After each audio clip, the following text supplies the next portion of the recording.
Good day, ladies and gentlemen. It is July of 2022, and this month has been pretty bloody good. In fact, I gotta say, this has been one of the best months out of the entire bloody year.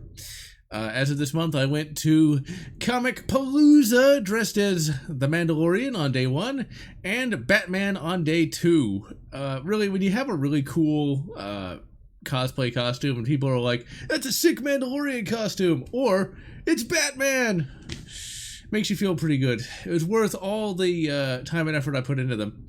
And I also ended up picking up some swag as well. So this right here is something that was actually pretty neat. Let's see if we can get that. There we go. That's actually me. It's one of those things that it's kind of magical. Where like, holy crap, I actually look like Batman legitimately. There was a little booth set up with like a green screen. You stand in front of that, do a cool pose, and they printed it out on this lenticular sheet, which is pretty neat. I didn't know there were printers that could just do that. It was actually for a pretty good price too. That's one of the things I like about conventions is they have stuff like that. There weren't any celebrities that I really felt like meeting. You know, it's like, I went to this convention primarily just to walk around as the Mandalorian and Batman, and it was most assuredly worth it. I also picked up a really neat wooden picture of the Mandalorian. This is laser etched. Pretty neat little thing. I do remember the seller though. I had to take the helmet off because it was so bloody hot. I did that with the Batman cowl as well. He was like, is there a head in there? It's like, no, thankfully not. This is my helmet. I didn't steal it. Also picked up a really awesome, wow, it's General Lotzception. Well, that's pretty reflective. There we go. You can kind of see that. A really awesome Batman picture done by a local artist. And they had a buy one, get one free. So I also got a really awesome picture of Captain America, the old Steve Rogers. So, yeah, a lot of fun indeed. And shortly after the con ended, I picked up this. Actually, I'd already ordered the plasma rifle, but it finally came in. Finally got me a little cosplay rifle. Mainly because, well, rifles are cool, and it's kind of a happy accident. As the Mandalorian, constantly pulling out the blaster pistol, ultimately the holster fell off the belt because it was held on with Velcro. So with this, I'm actually going to wear a different Mandalorian blaster and just pose with this thing. And it's pretty awesome. This is the Mako rifle from Star Trek Enterprise, if I didn't already say that. It actually comes with different top covers. Now, this top cover here is going to be used with the Master Chief cosplay because this kind of looks like the MA5B. And then this top cover right here is going to be used with the Mando because it looks suitably cyberpunky. Now, this is held in with magnets. I don't know how they work. It's held in with magnets. They don't work very well, so I'm going to be using Velcro to swap those in and out. The Etsy store did a very good job on this rifle. It's very well painted. This actually came from Ireland. Ireland, of all places. Not really sure why, but hey, whatever. Got to do something there. But yeah, I really quite like this blaster rifle. That's a phaser rifle, plasma rifle, whatever. It's from Enterprise, so it's kind of a weird in-between state. So, as of this recording, the power's been going out on an annoying regularity. There's a minor storm, and then the power went out last night, and then tonight. I'm actually kind of like in a hurry to get this bloody thing done, which is really annoying, but whatever. As of this recording, ladies and gentlemen, I have all of the script written for Halo 2. It's 8.5 pages, so it should be somewhere around 25 minutes. What's funny about Halo 2 is I initially went into playing the game again wanting to hate it. When I first played it back in 2004, I really enjoyed it. It was a great game, and I played it incessantly. And then at some point I started to hate it, and then I didn't play it for like 10 years, but coming back to it now, I can see all the great merits of it, and basically it's a review where I talk about how it's legitimately the third best Halo game. really it's third best because Halo 3 really was as good as it was. And I talk about some of the different design decisions. One of the things I had really disliked about Halo 2 was the fact that you had the Arbiter. I kind of felt like the Arbiter was a bit of a waste. You know, they should have focused on Master Chief, but now I see that the Arbiter does play a major role in the narrative of the story.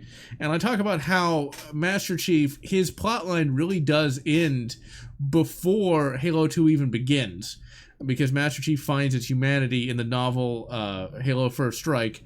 And so he doesn't really have anywhere else to go as a character at that point.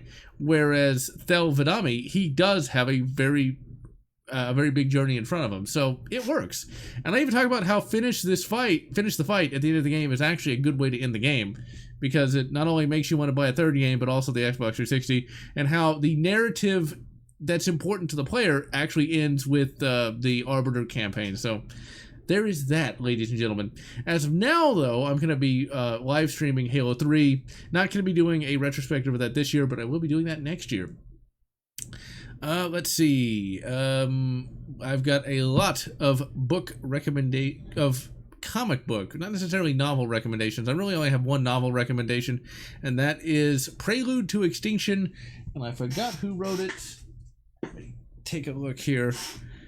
Prelude to Extinction was written by...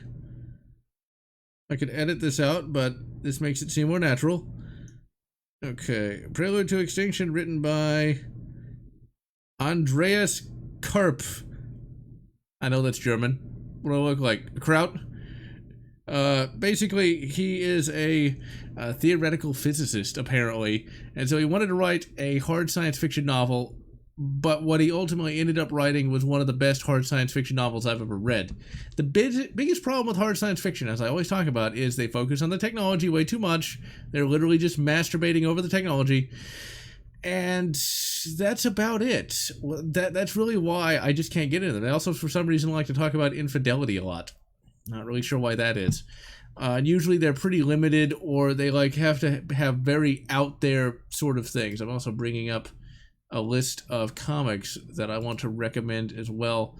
The biggest problem with hard science fiction is it's just so out there to the point where it's really hard to get into the characters, and I just never really liked too many hard science fiction books. But this book actually has really good characters. It has a plot that legitimately makes sense. It's got aliens that people can actually talk to. They're not like super advanced to the point where no one can ever understand them. It's like, that sounds cool until you actually go to read the story and it's like, oh, this is pretty crap.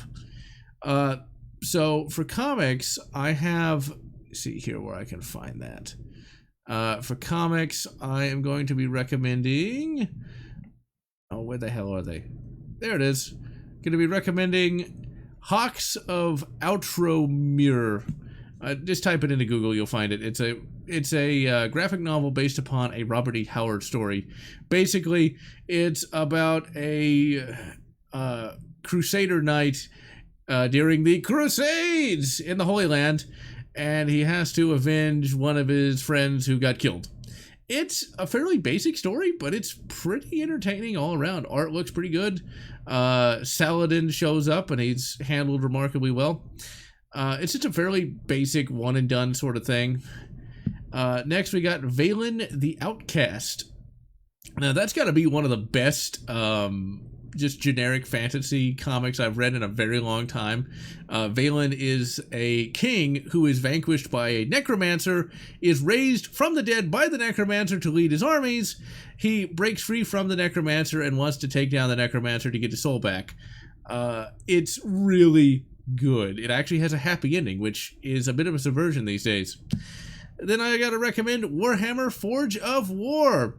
There's this giant battle, as you do in Warhammer 40. That's not Warhammer 40, Warhammer Fantasy.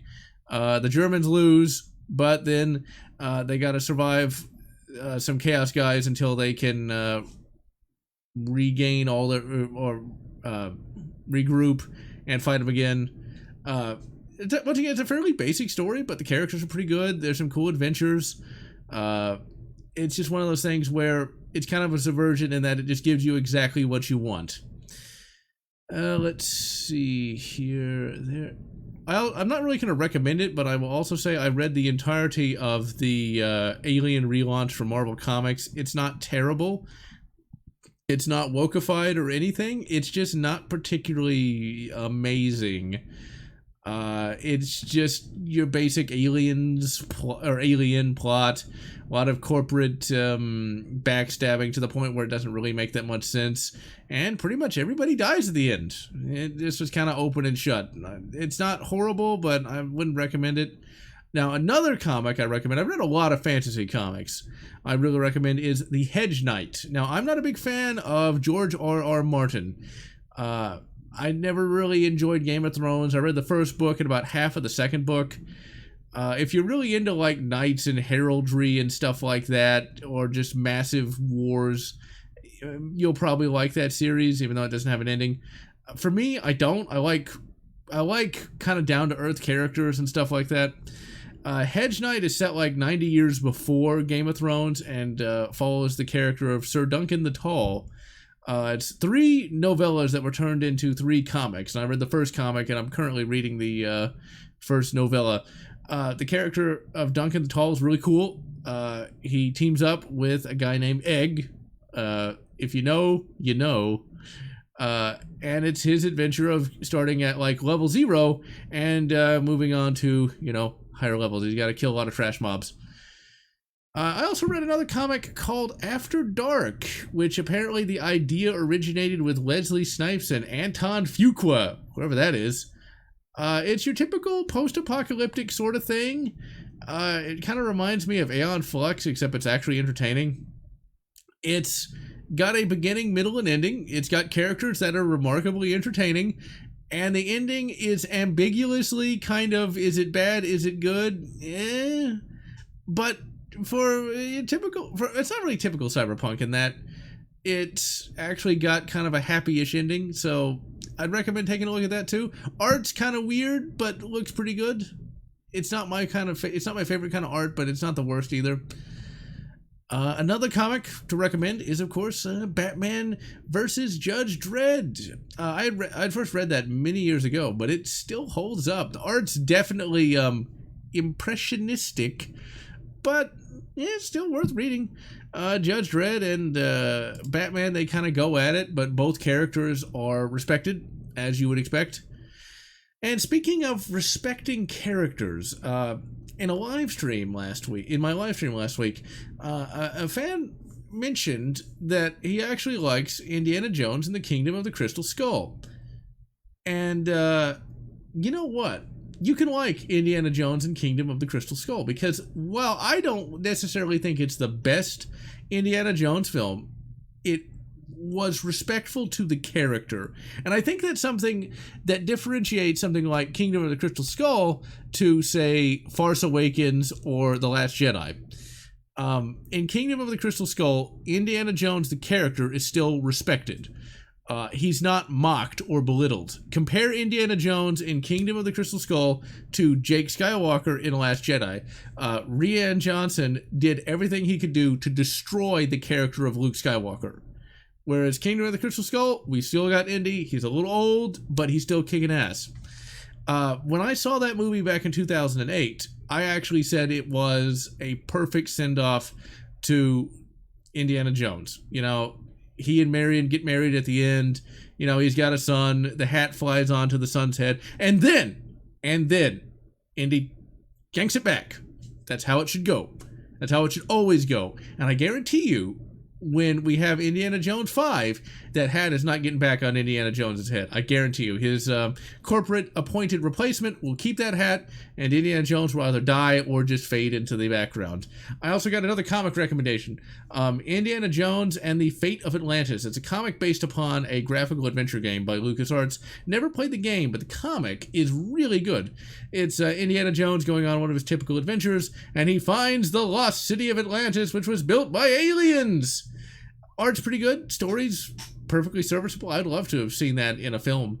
I think it would have been a much better film than, say, Kingdom of the Crystal Skull. But, Indiana Jones did have a lot of staying power in the comics, more so than he did in film and TV. Well, he did get a good TV show with the Young Indiana Jones Chronicles, but still. I'm very, very wary of what they're going to do to poor Indiana Jones. It'd be nice if they just canceled the whole film, but Indy 5's going to do to Indiana Jones what the sequel trilogy did to Star Wars. And speaking of, there was an interesting conversation I was having with a friend about Darth Vader. Darth Vader in Disney versus Darth Vader in the true EU. There was an argument to be had that Darth Vader in Disney was a better villain because he was basically an unstoppable monster. To which I responded, wasn't he already an unstoppable monster in the EU? Except better. So that brings into the wider debate of should the villain be unstoppable until he gets to the plot-appointed area where he can be taken down by the hero, or should the villain be vanquished now and again but come back? To me, I think when you turn Darth Vader into just a dumb brick that just goes from fight to fight to fight until he finally gets to Return of the Jedi, I think that's just boring. And my phone's just not going to leave me alone. And it's just boring. Whereas in the EU, he does get his ass kicked, but he gets up again. That, I think, makes him even scarier. Darth Vader is vanquished quite a bit in the EU. He, you know, in the first EU book, he gets thrown down a well. And you know what? He climbs right back out again and gets right back to being awesome. In another EU comic, he gets like this entire building dropped on him. And you know what? That didn't stop him. So by the time of Return of the Jedi, Darth Vader has survived so much shit that it's really quite awesome. I mean, even that stupid Farce Unleashed, which I still hate. I still hate it. I don't care if you like it. It's a terrible game. They ruined canon. But anyway, you know, he gets his ass kicked in that, gets right back up again. You can't keep Darth Vader down. He's just going to keep coming back, which I think is much more entertaining than he just never loses. I think that's crap. So yeah, there's that. Let's see. What else do I have to talk about today? Star Trek Strange New Worlds has failed me for the last time. It ended on a very low note. It's one of those things where, like, in no timeline can Captain Pike not be confined to the power chair. It's like, really? There's so many ways you could stop this. It's lazy writing out the ass. It's the same way with, like, that Avengers movie, Infinity War, where, like, Doctor Strange is all like, I went through like a billion timelines and we only win in one and it has to be really contrived. It's like, wait a minute, couldn't you like just stop Peter Quill from beating up Thanos and waking him up? Wouldn't that be easy? I'm just saying. But whatever, bad writing is, well, a very common thing these days. Let's see. I'm trying to think of other things to bring up. We're about 16, 17 minutes in. I think I'll save any more philosophical ramblings for next month. So yes, ladies and gentlemen, for now, I highly recommend you check out those comics, check out that book, and I will wish you good Captain America and good Mako phaser rifle, or whatever makes you happy. Although, wait a minute, ladies and gentlemen, if this is a directed energy weapon, why would there be recoil? If you enjoyed this video, please consider subscribing, and please consider leaving a like or a comment, as the algorithm desires your soul. And I want to thank all those fans who have supported this channel, both past and present.